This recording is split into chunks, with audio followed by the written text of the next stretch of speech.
Coup de tonnerre sur le Ballon d'Or 2024. La course au Ballon d'Or 2024 est bien indécisive. Et parmi les suiveurs du Real Madrid, on ne vote pas seulement Vinicius et Jude Bellingham. Un joueur des Mérengues, également champion d'Europe, est cité.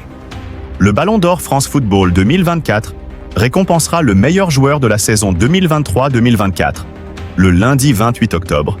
Et, malgré la fin de l'exercice avec les sacres de l'Espagne à l'Euro en Allemagne et de l'Argentine à la Copa América à Miami, le suspense est total.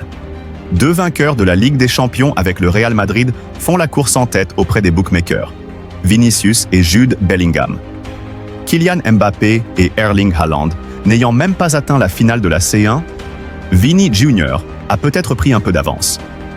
Il a été le grand leader offensif des Merengues, mais éliminé en quart de finale de la Copa América avec le Brésil.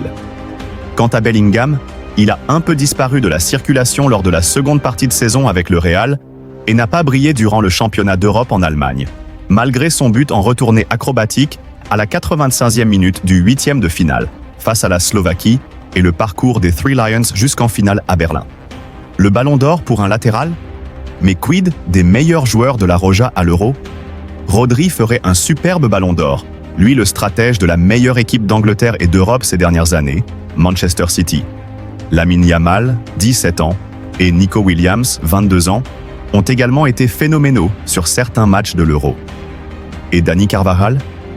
Il est le valeureux latéral droit du Real et de la sélection.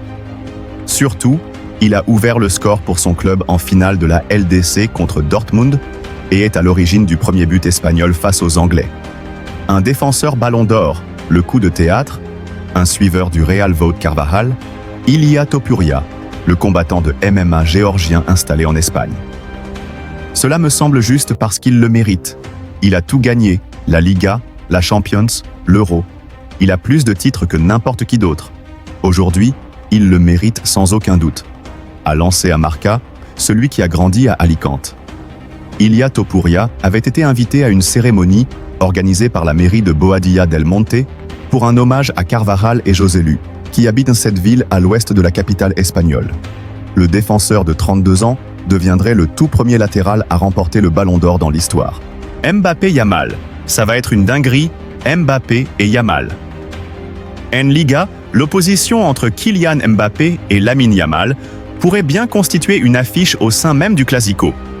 Le 9 juillet dernier, la France se faisait sortir par l'Espagne à l'occasion des demi-finales de l'Euro 2024. Une leçon de football donnée par la Roja au bleu, au cours de laquelle Lamine Yamal a été l'homme du match.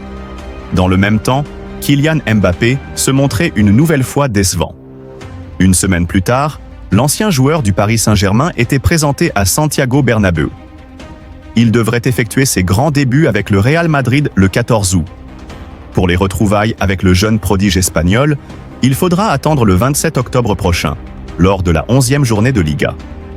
Mbappé-Yamal, une dinguerie, pour le Classico, ça va être une dinguerie, aurait confié Lamine Yamal à son coéquipier en sélection Dani Carvajal dans des propos cités par Defensa Central.